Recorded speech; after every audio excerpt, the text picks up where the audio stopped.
Hi friends, Siragadikka ஆசை serial இனி வரப்போகிற எபிசோட்ஸ்க்கான ப்ரோமோ தான் இந்த வீடியோவில் பார்க்க போகிறோம். வாங்க ஃப்ரெண்ட்ஸ் பார்க்கலாம்.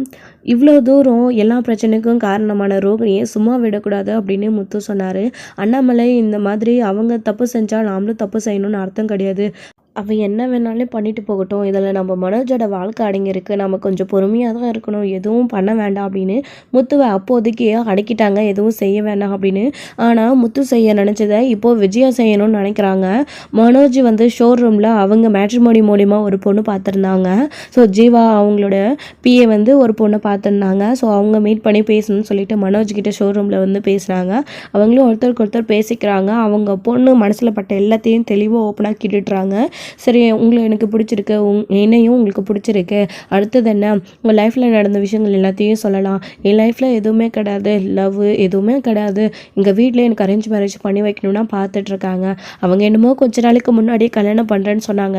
நான் தான் எனக்குன்னு ஒரு எய்ம் இருக்குது, நான் படிக்கணும், எனக்கு ஒர்க் பண்ணணும்னு ஆசையாக இருக்குன்னு சொல்லிட்டு தள்ளி போடுறதுனால ஸோ அப்படியே தள்ளி போடுச்சு. இது வரைக்கும் இன்னும் கல்யாணம் நடக்கலை. இதுக்கப்புறமும் இருக்கக்கூடாது, கல்யாணம் பண்ணிக்கணும், பொறுமையாக இருக்கக்கூடாது அப்படின்னு வீட்டில் சொன்னதுனால சரின்னு சொல்லிட்டு நானும் ஓகே சொல்லிட்டேன். அதுதான் அடுத்தடுத்து வரேன்னு பார்த்துட்டு இருக்கும்போது தான் எந்த வரமும் செட் ஆகலை. ஸோ உங்களை மேட்ரிமோனி மூலிமா நான் பார்த்தேன். சரி, உங்ககிட்ட நேரடியாக பேசிட்டு ஷோரூமையும் பார்த்துட்டு போகலான்னு வந்தேன். நீங்கள் ஒரு சொந்தமாக பிஸ்னஸ் வச்சு ஷோரூம் நடத்திட்டு இருக்கீங்க, நல்லா படிச்சிருக்கீங்க, நிறைய டிகிரி வாங்கியிருக்கீங்கன்னெல்லாம் நான் கேள்விப்பட்டேன், அதனால தான் வந்தேன் அப்படின்னு சொல்லிட்டு அவங்க எல்லாத்தையுமே ஓப்பனாக பேசுகிறாங்க. நீங்கள் என்னை பற்றி சொன்னது எல்லாமே கரெக்ட் தான் அப்படின்னு. ஆனால் உங்களை பற்றி இன்னொரு விஷயமும் நான் கேள்விப்பட்டேன், அதை நீங்கள் மறைக்காமல் இப்போ என்கிட்ட என்ன நடந்துச்சுன்னு சொன்னீங்க அப்படின்னா நம்ம லைஃப்பில் அடுத்த லெவலுக்கு போகிறதுக்கு நமக்கு கொஞ்சம் பெட்டராக இருக்கும் அப்படின்னு சொல்லவும், எதை பற்றி சொல்கிறீங்க அப்படின்னு சொல்கிறாங்க. உங்கள் மேரேஜ் லைஃப்பை பற்றி தான் அப்படின்னு சொல்லிடுறாங்க. ஓ, எனக்கு மேரேஜ் ஆன விஷயம் உங்களுக்கு தெரியுமா அப்படின்னு. எல்லாத்தையும் தெரிஞ்சுக்கிட்டேன்னா அதை பற்றி தெரிஞ்சுக்க மாட்டேன்னா, எனக்கு தெரியும், மேரேஜ் ஆகி இப்போது அவங்க உங்ககிட்ட சில பொய்கள் சொன்னதுனால அவங்களுக்கு ஏற்கனவே கல்யாணம் ஆனதை மறைச்சி ஒரு குழந்தை இருக்கிறதையும் மறைச்சி பொய் சொல்லி உங்களுக்கு கல்யாணம் பண்ணதுனால உங்களுக்கு விஷயம் தெரிஞ்சு இப்போ அவங்கள வேண்டான்னு சொல்லி விவாகரத்து பண்ணேன்னு சொல்லி நின்றுருக்கீங்க அதானே அப்படின்னு சொல்லவும், கரெக்டாக சொல்கிறீங்களே, எல்லாமே உங்களுக்கு தெரிஞ்சிருக்கே, இதுக்கப்புறம் என்னை பற்றி நான் உங்ககிட்ட சொல்ல என்ன இருக்குது அப்படின்னு மனோஜ் சொல்கிறாரு. இருந்தாலையும் எல்லாத்தையும் பற்றி நீங்களே உங்கள் வாயால் சொன்னாலும் நல்லா இருக்கும்ல, எனக்கு கொஞ்சம் பெட்டராக ஃபீல் ஆகும்ல அப்படின்னு சொல்லவும், ஆமாம், நீங்கள் சொன்னது அத்தனையுமே கரெக்ட் தான், எனக்கு அவளை பிடிக்கல, முதல்ல நாங்கள் 2 பேரும் லவ் பண்ணி தான் கல்யாணம் பண்ணிக்கிட்டோம், ஆனால் என்னையே ஏமாற்றி கட்டின புருஷங்கிட்டே இவ்வளோ நாளாக உண்மையை மறைச்சி 2 வருஷமாக என் கூட வாழ்ந்திருக்கா, எதையுமே சொல்லாமல் என்கிட்ட இருந்து மறைச்சிருக்கா, என்னை மட்டும் ஏமாத்திருந்தா கூட பரவாயில்ல, என் மொத்த குடும்பத்தையும் ஏமாத்திருக்கா, நம்ப வச்சு அந்த பையனை எங்கள் வீட்டுக்கே யாருன்னே தெரியாத மாதிரியே கூட்டிகிட்டு அதுவும் அவள் கூட்டிகிட்டு வரல, எங்கள் வீட்டில் என் தம்பி முத்து மீனா மூலயமா அந்த பையனை வீட்டுக்கு வர வச்சு கூடவே வச்சு என்னெல்லாமோ அவள் ட்ராமா போட்டா, அவங்க அம்மா செத்து போயிட்டதாவும், அவங்க அம்மா செத்து போயிட்டு என் உடம்புல சொல்லுது அப்படின்ற மாதிரி அவள் உடம்புல என்ன அவள் நினைக்கிறதெல்லாம் என்னை ஆட்டி படைச்சா, நானும் இது எல்லாத்தையும் முட்டாள்தனமாக நம்பிட்டேன். ஸோ நிறைய ஏமாற்றிட்டேன் எங்கள் எல்லாரையுமே, அதனால தான் உனக்கு அவள் வேண்டான்னு முடிவு பண்ணிட்டேன். என் அம்மாவும் வேண்டவே வேண்டான்னு பிடிவாதமாக சொல்லிட்டாங்க. விவாகரத்து இப்போ கோர்ட்டு கேஸில் நடந்துட்டு தான் இருக்குது, இன்னும் 2 இயர் இங்கே இருக்குது, கண்டிப்பாக எப்படியும் விவாகரத்துக்கு அடிச்சிடும் அப்படின்னு சொல்லிட்டு இருக்காங்க. சரி, நீங்கள் இப்போ உங்கள் லைஃப்பில் நடந்த எல்லாத்தையுமே என்கிட்ட ஓப்பனாக சொன்னதுனால எனக்கு எல்லாத்துக்குமே ஓகே தான், ஆனால் பட் ஒரு கண்டிஷன் அப்படின்னு சொல்கிறாங்க. என்ன கண்டிஷன் அப்படின்னு கேட்குறாங்க. மனோஜ் திருன்னு முழிக்கிறாரு. பயப்படாதீங்க, உங்களுக்கு விவாகரத்து பண்ணாமல் நம்ம மேரேஜ் நடக்காது, உங்களை எனக்கு ரொம்ப பிடிச்சிருக்கு, எங்கள் வீட்லையும் நான் இது அலைன்ஸ் பார்க்கறத ஸ்டாப் பண்ணி சொல்லிடுறேன், உங்களையே நான் மேரேஜ் பண்ணிக்கலான்னு முடிவு பண்ணிட்டேன், ஆனால் உங்களுக்கும் உங்கள் முதல் ஒய்ஃபுக்கும் டிவோர்ஸ் நடக்கணும், டிவோர்ஸ் ப்ராப்பராக நடந்ததுக்கப்புறமா நான் உங்களை கல்யாணம் பண்ணிக்கிறேன், அது வரைக்கும் நான் வெயிட் பண்ணுறேன் அப்படின்னு எல்லாத்தையுமே படப்படன்னு ஓப்பனாக பேசி முடிச்சிடுறாங்க. மனோஜுமே இல்லை, அது எதுக்கு இல்லை, நம்ம அவங்களுடைய விவாகரத்துக்கு முன்னாடி நம்ம ஏதாச்சும் பண்ணணும், இல்லை கல்யாணம் பண்ணிக்கணும், என்கேஜ்மெண்ட் பண்ணணும் அப்படின்னு நினச்சா, சப்போஸ் அவங்க பிரச்சனை பண்ண வாய்ப்பு இருக்குது, உங்கள் லைஃப்பில் இவ்வளோ பிரச்சனையை கொண்டு வந்த அவங்களால உங்களை அடையணுன்றதுக்காக அவங்க இந்த மாதிரி ஏதாச்சும் பண்ணக்கூடாதா, நீங்கள் தான் அவங்கள வேண்டான்னு சொல்கிறீங்க, ஆனால் அவங்க உன்னை வேண்டான்னு சொல்லலையா, அதனால கண்டிப்பாக பிரச்சனை பண்ணுவாங்க. ஸோ எங்களோட ரிலேட்டிவ்ஸ் முன்னாடி இந்த மாதிரியான அவங்க பிரச்சனை பண்ணால் அவங்களுக்கு கொஞ்சம் கோவம் வரும், அவங்களும் இந்த அலைன்ஸ் வேண்டான்னு சொல்லிடுவாங்க, அதனால தான் சொல்கிறோம் அப்படின்னு சொன்னதும், சரி, நீங்கள் சொல்கிறதும் சரின்னு தான் படுது. நான் உங்கள பற்றி எல்லா டீட்டெயில்ஸும் என் அம்மாக்கிட்ட சொல்லி, என் அம்மாக்கிட்டேயும் நானும் சொல்லி வைக்கிறேன். சரி, நீங்களும் எனக்காக வெயிட் பண்ணுவேன்னு சொல்கிறீங்க. ரொம்ப தேங்க்ஸ் அப்படின்னு சொல்லிட்டு ஒருத்தருக்கு ஒருத்தர் பேசிட்டு அந்த பொண்ணு அங்கேருந்து போயிடுறாங்க. மனோஜுக்கு ஒரே ஹாப்பி, ரொம்பவே சந்தோஷமாக இருக்குது. ரொம்ப தேங்க்ஸ் ஜீவா அப்படின்னு ஜீவாவுக்கு தேங்க்ஸ் சொல்கிறாங்க. பரவாயில்லையே ப்ரோ, எப்படியோ எல்லா விஷயமும் தெரிஞ்சு ஒரு பொண்ணு உனக்கு ஓகே சொல்லியிருக்கு. உண்மையிலே கிரேட் தான். ஆனால் அந்த பொண்ணு கரெக்டாக தான் பேசுது, பாயிண்ட்டாக. நீ மட்டும் அந்த ரோகிணியை விவாகரத்து பண்ணதுக்கு முன்னாடி இவங்களை கல்யாணம் பண்ணணும்னு நினச்சேன், அந்த ரோகிணிக்கு எடுத்து விட்டுருவா. அதனால் அவளை கட் பண்ணி விட்டுட்டு அதுக்கப்புறமா இவங்களை நீங்கள் கல்யாணம் பண்ணிக்கிற வழியை பாருங்கள், சீக்கிரமாக எல்லாத்துக்கும் ஏற்பாடு பண்ணுங்கள் பாஸ் அப்படின்ற மாதிரி அவங்களோட ஸ்டாஃப்ஸ் எல்லாரும் சொல்லிட்டு இருக்காங்க. மனோஜ் ரொம்பவே சந்தோஷமாக இந்த விஷயத்தை பற்றி நான் அம்மா கிட்ட சொல்ல போகிறோம் அப்படின்னு சொல்லிட்டு வீட்டுக்கு கிளம்பி வரேன், நீங்கள் ஷோரூம் பார்த்துக்கோங்கன்னு சொல்லிட்டு அவர் கிளம்பி வந்து வீட்டுக்கு வராரு. முத்துவும் மீனாவும் வேலை இருக்குன்னு சொல்லிட்டு அவரோட கார் டாக்ஸி ஓட்ட போயிட்டாரு. மீனாவும் பூ ஆர்டர் கொடுக்க போயிட்டாங்க. அண்ணாமலையும் வெளியில் அப்படியே சும்மா வந்து நடந்த விஷயங்கள், வீட்டில் என்னென்ன விஷயங்கள் நடந்துச்சு இது எல்லாத்தையும் பரசுராமா கிட்டே சொல்கிறேன்னு அவரோட ஃப்ரெண்ட் கிட்டே சொல்கிறதுக்காக வெளியில் போயிருக்காரு. இப்போது விஜயா மட்டும்தான் வீட்டில் இருக்காங்க.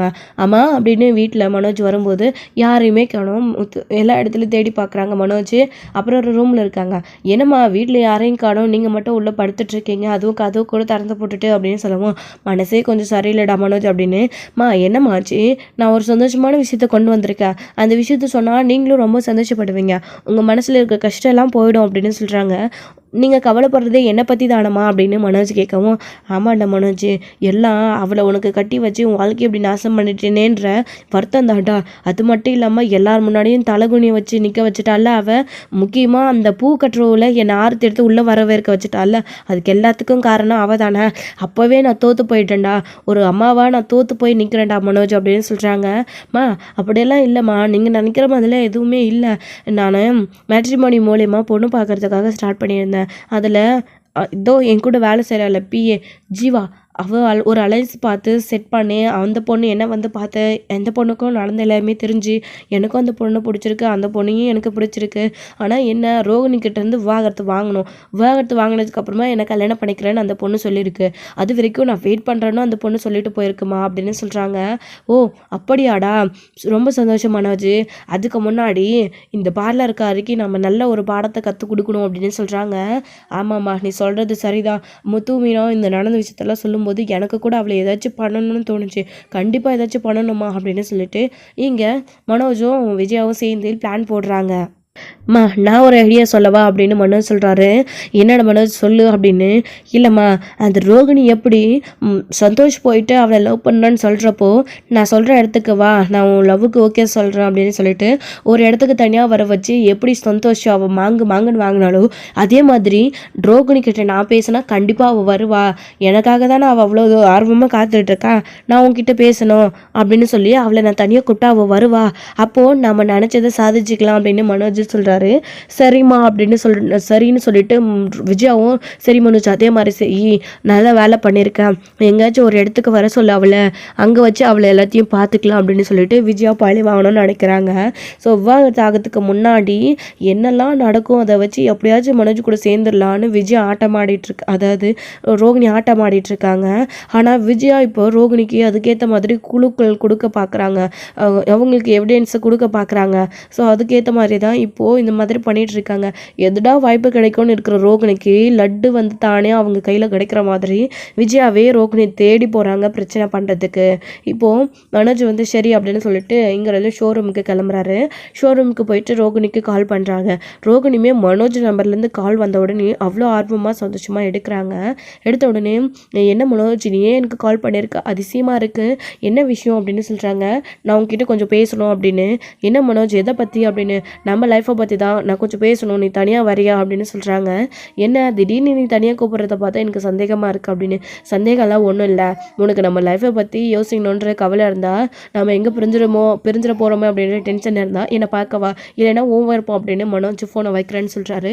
இல்லை மனோஜ் ஃபோனை கட் பண்ணிடாத, நான் வரேன் அப்படின்னு சொல்லிட்டு ரோகிணி சொல்கிறாங்க. மனோஜ் எங்கே வரணும் அப்படின்னு கேட்குறாங்க. நான் லைவ் லொக்கேஷன் அனுப்புகிறேன், நீ அங்கே வந்துரு அப்படின்னு சொல்லிட்டு இங்கே மனோஜ் சொல்லிட்டு ஃபோனை கட் பண்ணிடுறாரு. சரி என்ன மனோஜ் திடீர்னு நம்மளை வர சொல்லிட்டான், ஏதாச்சும் விஷயம் பேசுகிறதுக்கு உண்மையிலே மனசு மாதிரி கூப்பிடுறானா இல்லை ஏதாச்சும் பிளான் பண்ணிட்டு கூப்பிடுறானே தெரியலையே அப்படின்னு. என்னவா இருந்தாலும் நம்ம மனோஜ் தானே, அவன் எப்போ என்ன பிளான் பண்ணுவான்னு நமக்கு தெரியாதா அப்படின்னு சொல்லிட்டு ரோகிணியும் உஷாராக தான் அங்கே கிளம்பி போயிட்டுருக்காங்க. இன்னொரு சைடு மனோஜுக்கு கால் பண்ணி அவங்களுடைய அதாவது மனோஜ் வந்து அவங்களுடைய அம்மாவுக்கு கால் பண்ணி, அம்மா இந்த மாதிரி நான் ரோகிணியை வர சொல்லிட்டேன், நீயும் அந்த இடத்துக்கு வந்துடுமா அப்படின்னு சொல்லிட்டு இங்கே மனோஜ் சொல்கிறாரு. சரி மனோஜ் அப்படின்னு சொல்லிட்டு அவங்களும் ஃபோனை கட் பண்ணிடுறாங்க. கட் பண்ணதுக்கப்புறமா எங்கள் வீட்டிலேருந்து விஜயாவும் கிளம்புறாங்க. எங்கே கிளம்புற விஜயா அப்படின்னு அண்ணாமலை கேட்க செய்கிறாரு. அப்போது அது ஒன்றும் இல்லைங்க, பார்வதி வீட்டுக்கு தான் அப்படின்னு. வெயில் வெளியில் மண்டை எப்படி பொழக்குது, இந்நேரத்தில் நீ வெளியில் போகணுமா, பேசாமல் வீட்டிலே இருக்கலாம்ல, எதுக்கு அங்கே போய்கிட்ட அப்படின்னு. ஒன்றும் இல்லைங்க, இன்னைக்கு சிவன் வீட்டுக்கு வரலையா, ஷூட் எடுக்கலையா, அவளுக்கு போர் அடிக்குதுன்னு சொல்லி ஃபோன் பண்ணியிருந்தா, அதான் நான் போயிட்டு சீக்கிரம் வந்துடுறேன் அப்படின்னு சொல்லிட்டு விஜயா சொல்கிறாங்க. சரி போயிட்டு பார்த்துட்டு இருந்துட்டு வா, வெயில் தாழ்ந்த பின்னாடியாச்சு கொஞ்சம் லேட்டாவாச்சு வா, வெயிலே வராது, மயக்கம் போட்டு எதுவும் விந்துட்டு போகிற அப்படின்னு அண்ணாமலை சொல்கிறாரு. சரிங்க நீங்கள் பார்த்து ஜாக்கிரதையாக இருங்க, மாத்திரையை சாப்பிட்டுட்டு படுத்து ரெஸ்ட் எடுங்க, நான் வந்துடுறேன் அப்படின்னு விஜயா கிளம்புறாங்க. ஸோ இன்னொரு சைடு அங்கே மனோஜும் ரோகிணிக்காக போயிட்டு வெயிட் பண்ணிட்டு இருக்காங்க. அந்த சமயத்தில் ரோகிணியும் கிளம்பி அங்கே மனோஜை பார்க்க அந்த இடத்துக்கு வந்துடுறாங்க. என்ன விஷயம் மனோஜ், என்ன எதுக்கு இங்கே வர சொன்னேன், அதுவும் தனியாக அப்படின்னு கேட்குறாங்க.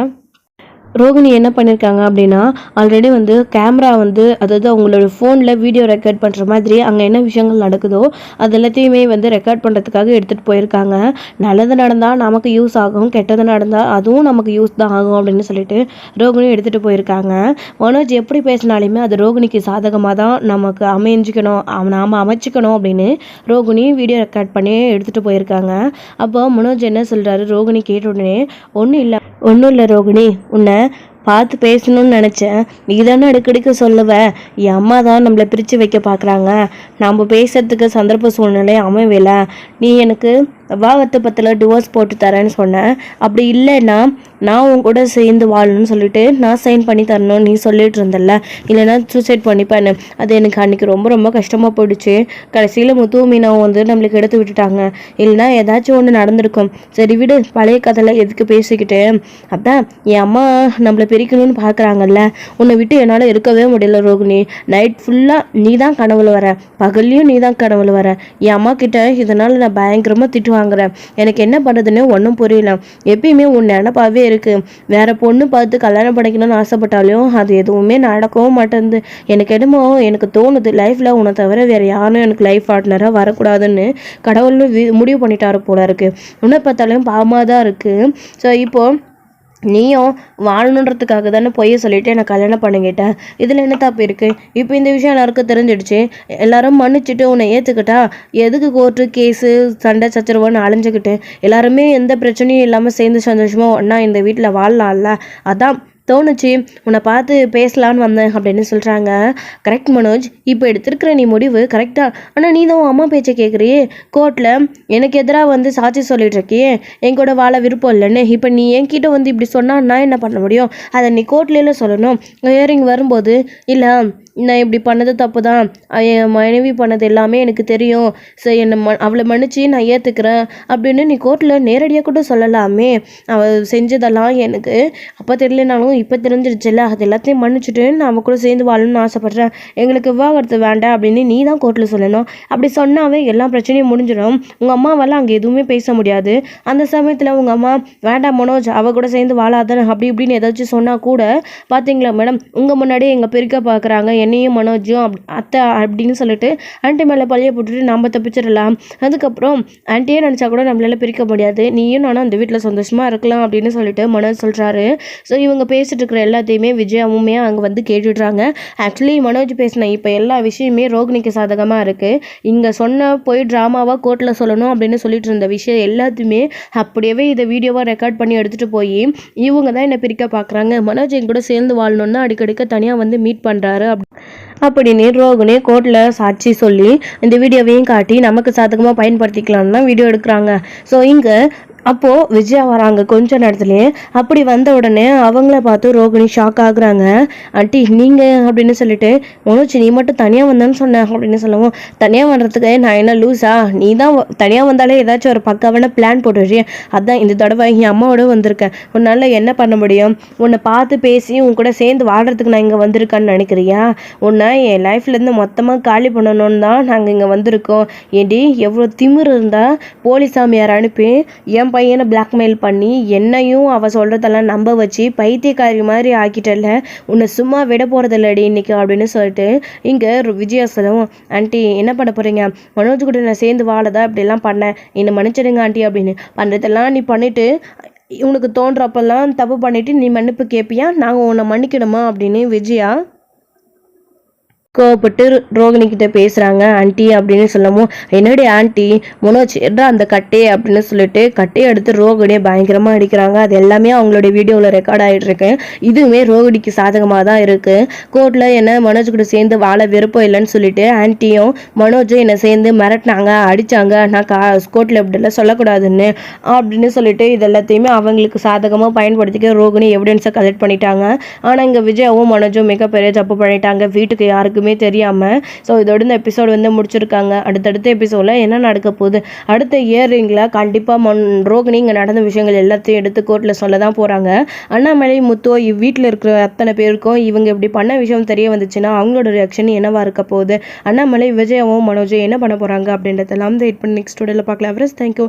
இந்த வீடியோ உங்களுக்கு பிடிச்சிருந்தா லைக் பண்ணுங்கள், ஷேர் பண்ணுங்கள், கமெண்ட் பண்ணுங்கள்.